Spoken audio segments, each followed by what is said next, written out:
Oke, hari ini gue bakal bahas cara setup shockbreaker. Dimulai dari mana ya? Sebenarnya setup shockbreaker tuh dimulai dari yang namanya preload. Itu tuh preload tuh. Itu yang namanya preload. Abis itu dilanjut sama klik rebound. Dan ini tuh sebenarnya buat nyempurnain aja. Kalau di shock kayak gini dan sejenisnya kayak Answer, KTC atau yang lain-lain yang sejenis yang double click, sama semua rata-rata tuh low speed compression, kecuali kayak motor-motor yang dipakai grass track, dia settingan kompresinya tuh di high. Oke, ini tuh nggak harus terpaku sama shock Ninja ya, bisa shock apa aja yang lo punya.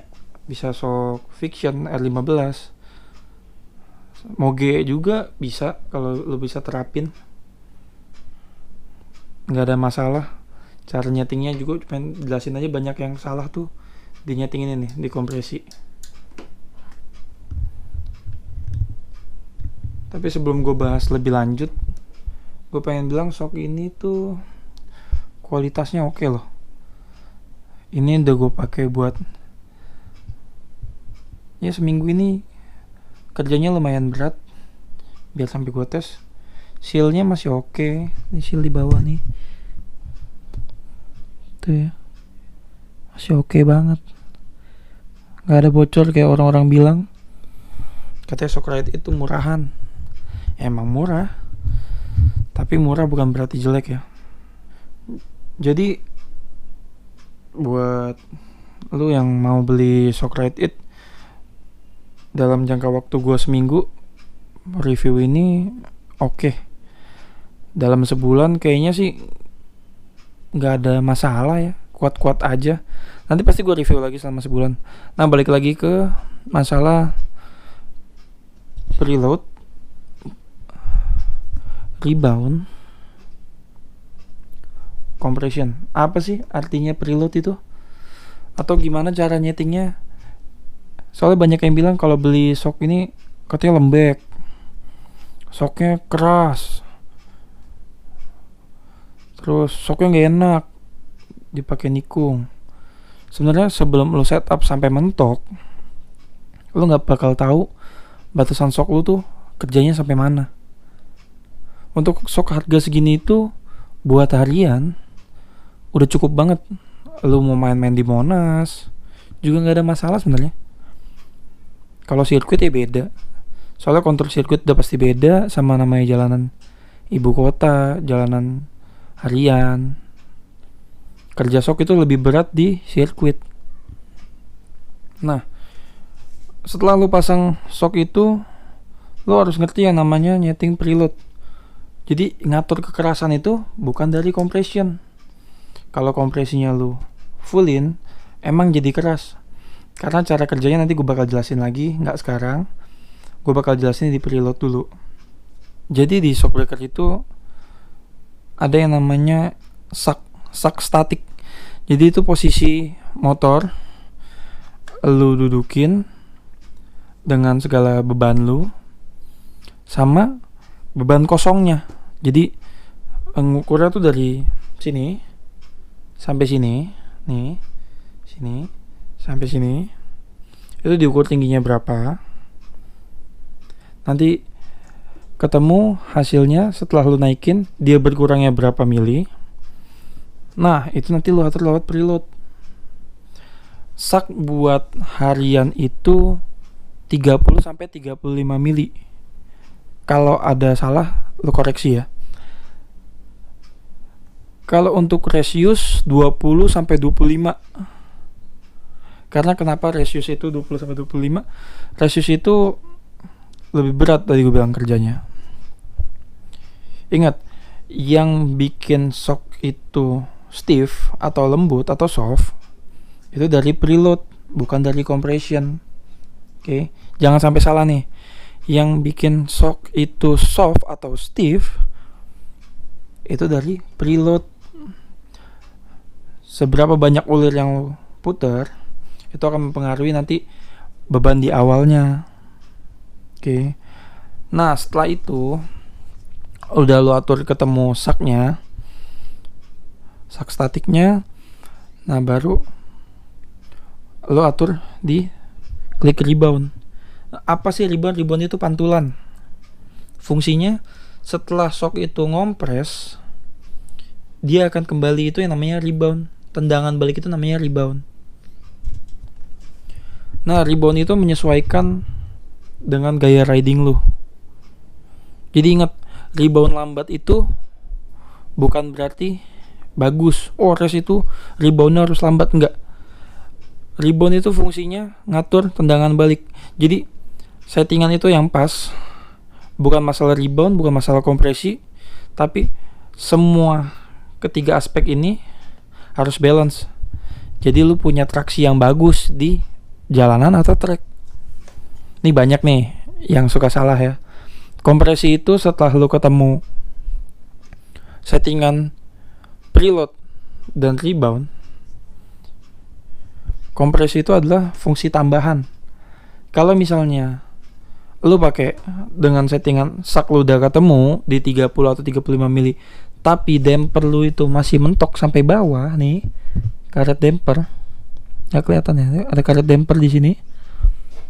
Kalau masih mentok itu harus dibantu sama compression. Nah, oh iya tadi gue kelupaan. Kalau gue nggak bisa ngerubah preload lagi ya, karena ini udah gue setting buat gue sendiri. Kalau gue rubah nanti gue lupa lagi ukurannya berapa. Sama reboundnya kalau nggak salah ini kan ada 24 klik. Gue pakai ini sampai 17 klik karena stiffnessnya pad itu gue pakai sampai lumayan jauh ya, tuh kelihatan ya. Tuh kelihatan ya, mudah-mudahan kelihatan tuh. Jauh ya. Nah, selama lu nyeting preload itu jangan kompresinya tuh lu tutup atau dalam keadaan dia lagi kerja. Jadi kalau misalnya lu lagi nyeting preload, usahain buka itu ke arah soft. Kenapa gue berani ngeklik kompresinya gue buka? Gue atur kompresi itu cuma ngebantu shock itu kerjanya dibatasin. Kalau misalnya terlalu berat, kompresi itu yang bantu. Nah, setelah lu buka, lu atur preloadnya, atur reboundnya, ketemu semuanya. Baru misalnya lu pakai nih, lu sendiri, lu misalnya jalan nih masih mentok, masukin 2 klik. Terus misalnya lu boncengan, naikin lagi 2 klik. Jangan pernah sampai nutup kompresi. Karena cara kerja low compression itu, jadi tabung itu, nih tabung damping. Nah kelihatan ya, tabung damping sama hose selang itu ada olinya semua. Jadi oli yang dari tabung damping ngalir lewat sini. Nah, diatur sama klik kompresi. Jadi klik kompresi ini kerjanya tuh buka tutup kayak keran. Jadi oli yang tadinya ngalir nih tabung. Jadi dalam tabung ini tuh ada floating piston atau biasanya ada balonnya juga, tergantung lu beli shocknya apa, tergantung produsennya apa. Di sini biasanya nih floating piston, isi nitrogen. Di sini tuh oli. Ini oli. Dan ini kerannya, compression ini. Nah, karena ini low compression, biasanya dia itu nutup jalur oli. Jadi otomatis oli yang di dalam tabung itu nggak bisa ngalir bebas ke tabung. Dari tabung damping ke tabung shock yang luar ya, gue lupa namanya, sorry. Nah, makanya kalau misalnya ini ditutup sampai habis, nih tutup nih 26 kalau nggak salah nih kalau Ride It. Nggak tahu shock merek lain ya. Ada yang 30. Kalau ditutup, otomatis aliran oli itu akan berhenti di sini nih. Dan yang kerja tuh oli di sini doang. Otomatis shock itu nggak akan bisa gerak sama sekali. Kalau lu tutup begini, lu bilang katanya banyak orang bilang, oh kalau ditutup shocknya itu jadi keras. Dibuka. itu pasti asnya bakal bengkok atau SIM dalamnya patah. Jadi di dalam tabung damping itu ada susunan SIM, piston, SIM. Jadi SIM itu ada SIM compression, SIM rebound. Nah itu kalau misalnya lu paksa terus, lama-lama kerjanya berat. Yang hancur itu pasti dalamnya, pistonnya, SIM-nya patah, pecah, atau paling parah ya AC bengkok, otomatis lu harus beli shock lagi. Cuma gara-gara masalah hal sepele. Nih, klik-klik yang katanya banyak disesatin sama orang-orang ya kan. Orang-orang gak ngerti. Bilang katanya, oh kalau dibuka motor gue jadi ambles, jadi empuk. Ya karena lu gak pernah nyeting preloadnya, gak pernah nyeting reboundnya. Yang lu setting cuma kompresinya doang. Jadi semuanya tiga-tiganya ini, nih tiga-tiganya itu berhubungan. Karena ini berhubungan, jadi lu jangan main-main sama yang namanya klik kompresi. Dia bekerja kalau lu butuhkan aja. Jangan asal lu klik, lu tutup terus lu punya shock. Woi, gue jadi keras nih, enak buat balap. Ingat, traksi itu adalah dimana ban nyentuh aspal itu dengan stabil. Jadi dia punya cengkeraman di aspal. Kalau misalnya bilang, oh reboundnya harus lambat, reboundnya lambat. Terus shocknya, kalau reboundnya lambat itu kan shocknya ketekan terus. Jadi di saat lo ngedamping, ngekompres, shocknya ambles, yang akhirnya ngorbanin kerja ban makin berat gitu. Makanya shock itu harus tetap bisa ngayun dengan stabil, dengan posisi lu riding, berat badan lu itu harus stabil, harus pas, bukan stabil ya, stabil cara kerjanya. Jadi ingat, kompresi itu bukan buat ngatur kekerasan shock. Yang buat ngatur stiff itu, keras itu di pairnya. Kalau pairnya udah nggak sanggup nahan berat badan lu, jadi shock rated ini gua yang ukurannya 86 kilo itu masih bisa nampung ya pairnya. Dengan settingan ya lumayan tuh, lumayan jauh banget tuh.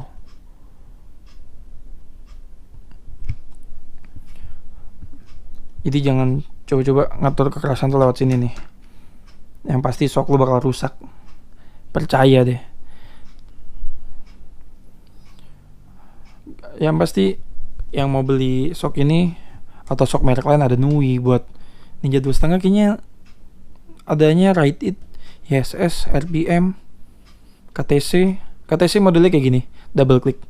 Kalau RPM itu triple click, punya high low compression itu udah 2, sama rebound. Kalau Ohlins sama kayak gini modelnya, double click. Jadi cara nyetingnya sebenarnya nggak beda jauh. Semua motor yang punya double click, cara nyetingnya sama. Kompresi hanya untuk membantu, kerja utama ada di preload sama rebound. Ini tuh cuma ngebantu. Beda cara kerjanya kalau sama yang triple click ya. Triple click itu benar-benar beda. Nggak bisa sembarangan kayak gini nih. Dia lebih gimana ya, waktu pakai RPM tuh lebih susah di settingnya. Buat ketemu settingan pasnya lebih susah di triple click. Lebih butuh pengalaman yang banyak, jam terbang lu di aspal. Kalau masalah klik ini beneran ini lebih gampang, jauh lebih gampang. Gampang banget menurut gua. Asal lu gak pernah bawa jalan atau bawa beban berat dengan posisi itu, misalnya lu tutup terus lu buka 2, 3, 4, otomatis oli itu ketahan, piston makin berat, as lu bengkok. Sayang duit lu. Nggak semua orang itu punya uang banyak. Jadi mungkin kalau lu udah beli ini, ya bolehlah disayang-sayang, walaupun harganya worth it lah dengan kualitas yang segini ya. Jadi lu bakal ngerti fungsinya enak apa enggak enak. Tapi kalau gua, yang pasti gua setelah sebulan ini, karena ini mau gua tuning biar sesuai sama gaya reading gue pasti gue tuning lagi. Updateannya bulan depan. Gimana keadaan SOC ini? Gue yakin setelah pemakaian sekarang nih aja kondisinya masih oke. Ya mungkin sebulan, 2 bulan, sampai 6 bulan pun dipakai yang bener-bener berat, SOC ini gak bakal kenapa-napa kok. Yakin deh. Ya udah, kalau misalnya ada pertanyaan masalah SOC, lo mau nyeting SOC, misalnya lo mau ke bengkel Bang Eko buat nyeting SOC, hubungin gue, nanti gue bakal bantu nyeting sampai lo dapet settingan enaknya. Oke. SOC standar ya, kalau SOC tuningan urusannya beda lagi. Oke, sampai di sini penjelasan gue masalah preload, rebound, compression, sama pembahasan SOC dari Red It GP. Buat Ninja 2.5 Fi karbu, tapi masuk buat mono. Oke, Red It GC, goodbye.